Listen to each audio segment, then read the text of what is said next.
Ha? Many hapa. Oo. Port Santiago. Ha? Di ba? Tingnan mo.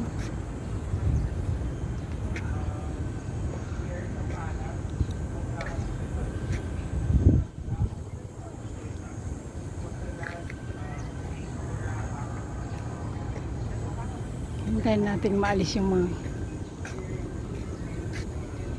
Teka.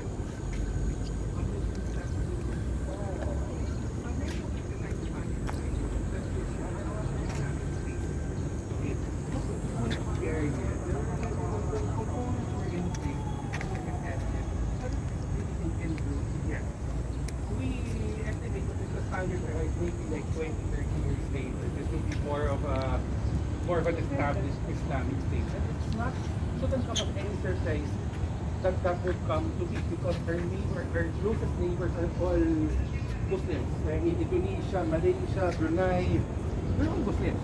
And one only has to go to Mindanao, the large island at the bottom of the Philippine map, to actually. Oh, sorry.